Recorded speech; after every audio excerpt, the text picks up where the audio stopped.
Today's show is going to be a very spicy one. We are going to do hot pickled pepper rings. Sounds yummy to me.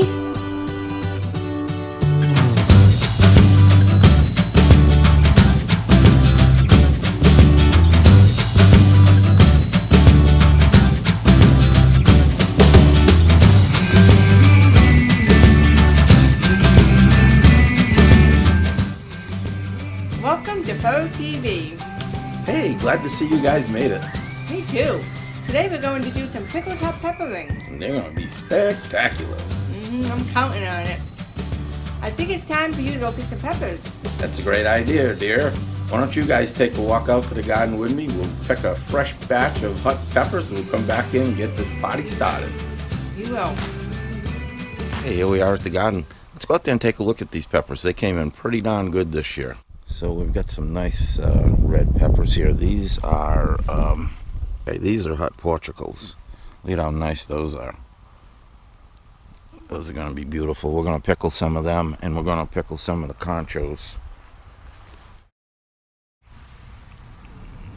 Oh, these are biker billies. They're very similar to conchos. But it's starting to rain, of course, because I decided to do this. It's 2 days of rain now. I will pick these, and I will meet you back in the house. Look at how beautiful those are. This is going to be a fun project. Okay, so we brought all of the beautiful hot peppers there that were picked out in the garden. So we're going to wash them now, take a look at them, inspect them. We're going to clean them up a little bit. Then we're going to cut them into 1-inch rings. Cut off all the stems and any bad spots that we see. But boy, these things are in pretty good shape. I'm impressed with our pepper crop this year. So Sue's doing that. I've got the water starting to heat up over here that we're going to do the hot water bath in because we need to process these.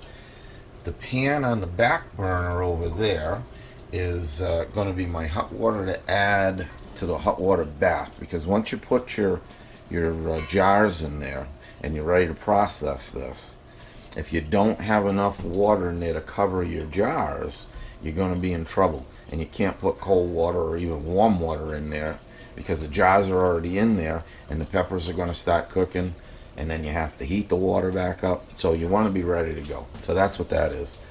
Over here is where we're going to warm up the lids. Now we're not going to boil this water. We only want to bring it up to 180 degrees. And of course boiling is 212. So we only want 180 back there. It softens up the bands. What's that? The adhesive on. Thank you. That softens up the adhesive, and we'll make them bond properly. And you know that the rings that you're tightening down on the jars are really just to hold that lid in place. So you only go finger tight. You don't want water intrusion when you do your hot water bath, but you also don't want to put that lid on too tight that it doesn't allow the air to escape, because that's the process that you're going through here. Then this one last pan up here in the front is where our brine is going to go. So I think Sue is just about done with the peppers here. She's got a little bit left to go. I think what we'll do is I'm going to get the brine going now, and then we'll go to the next step. Okay, so we're going to do 3 batches, and each one calls for 3 1-pint containers. So we're going to need 9 of these 1-pint containers. We're guessing at this, at how many that we're going to need. We've done more than we need, and we'll see how it works out. But there is quite a few peppers. But we're just about ready to start packing these, because these jars have all been washed and sterilized in the dishwasher. So we're good to go. We can start packing them, and then they're going to go into the hot bath over here, which the temperature is just about at boiling. So we're just about ready to rock and roll. And the peppers are doing well over here, yeah? Yep. Looks good. Boy, you got a lot of peppers, huh? You got a lot of peppers.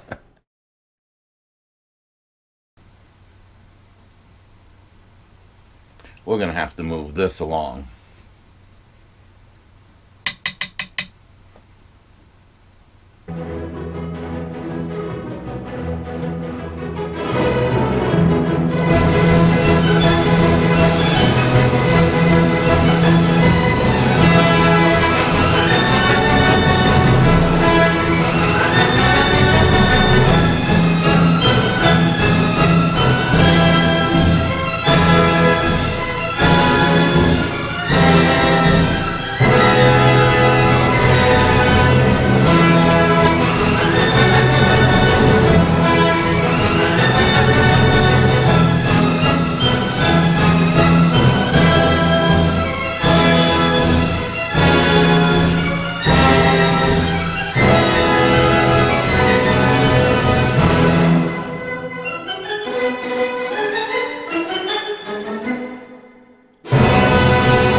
So we're at the point where we're filling up the jars.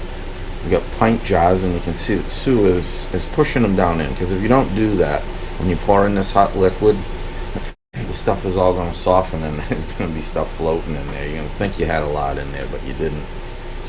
So what's the recipe now? You got your teaspoon of garlic, crushed garlic, and then eighth of a teaspoon of pickle crisp. Okay. Now the thing about pickle crisp is actually, I don't know if you can see this. I go over in the light over here. Pickle crisp is actually calcium chloride. Now I don't know if you know what calcium chloride is, but we use that in the winter on our sidewalks for ice control. But that's what pickle crisp is. It's a finer grade, I guess, because it's smaller particles.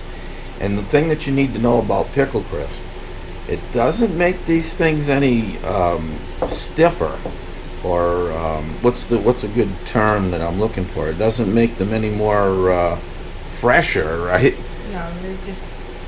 All that it does is it really stops that blossom end from going any further and softening up the product. So it just helps to reduce. It's not going to make them any stiffer.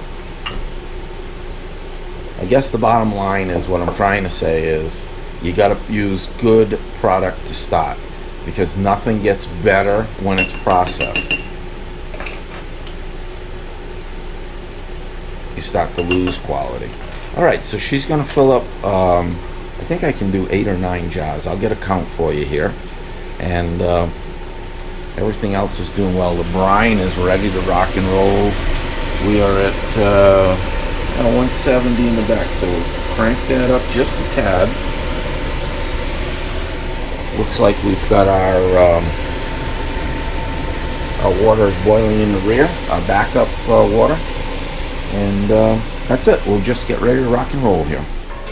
All right, so we packed all of our jars, and now it's time to ladle in our brine, which is always a task. And we're probably going to stay down about 1/2 inch from the top.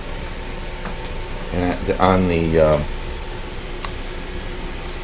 the funnel, there's actually a mark there. Yeah, that's all that vinegar coming up, right? Yes, it is. Okay, so we filled up all of her jars. Now we're going back, we're topping things off, and she's going in, she's trying to get any of that air that might be trapped in there to just come to the surface. And then we're going to wipe the tops of the jars off, and we'll bring our lids over, or we'll probably bring these over to the stove. It might be easier. Mm-hmm. So we're wiping down all the jars. I'm using just a little hot water from the can. Just clean it up, make sure there's no seeds on the top and no, I don't know, whatever might be there. Just cleaning it up. It's just a little bit too much in one of them, so you're going to take a little out and actually transfer it over to another one. Perfect. So we are just about ready now to put our lids on. So we use our magnet.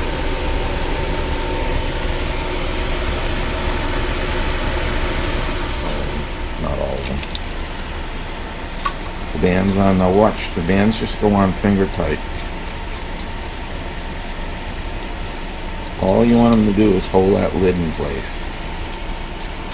I've seen people do all kinds of crazy things here. I've seen them screw them down really tight. I've seen them screw them down and turn the whole thing upside down. I mean, that is the worst thing that you can do, but there you go. That's exactly what you want right there. Boom. All right, we're going to put the last 3 bands on, and then we're going to set them in the hot bath, process them for 10 minutes. Now what's going to happen is the water is rapidly boiling right now. When we put these in, it may slow up. And what I'm going to do is I'm going to turn this up now. Be prepared for that. So you're going to take that and bring these over.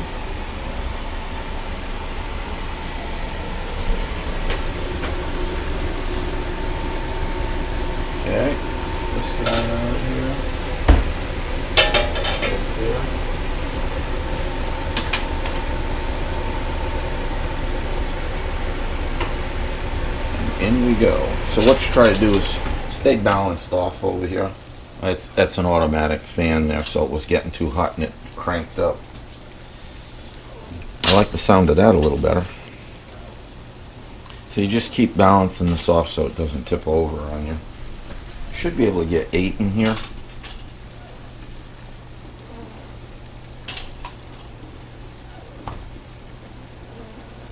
Who knows, maybe we can get 9. I think we can get 9. If we get 9, end of that problem, right? Yes. Jeez. Okay. Alright, so that's ready to go in. One thing that's important here is that you never put these in the process down on the bottom of the pan. They need to be on the rack. The jars cannot come in contact with the bottom of the pan. They'll break. Okay, in we go. Okay, we're just about covering them, so I'm going to give it a little more. And that's why we did this. You want to be over at least a ½ inch. I'm probably 3/4 to an inch right now. You want to make sure they stay covered. We're already up on high. You can turn the back one off. We're on high. We're going to put this back on. We're going to let that come to a boil. As soon as it does, we're going to hit the 10 minutes and boom. Okay, she's already boiling and I've already set my timer because rapidly boiling at 10 minutes, so we've got another 9 minutes and 13 seconds to go. So we'll check back in a few minutes. 1 second left. We are there. Okay. We made it. Crank that off and get this guy pulled up. Ooh, baby. Okay. These guys out of here, you pull them straight up and out. I gotta tell you, the water looks pretty clean in here, and that gives you an indication of if you had any leaks or not. And number last. Okay. So in a couple of days, we're going to move them downstairs. We're going to put them in a cool spot downstairs after they've fully cooled. And then, I don't know, probably in about 3-4 weeks, you can crack them open and start enjoying them. Hey, thanks for joining us. I really appreciate it when you stop by. It wouldn't be the same without you, for God's sakes, right? So share this if you would. And don't forget, give it a little like if you can. And I don't know, what else would we say? See you again. See you again on Bird TV.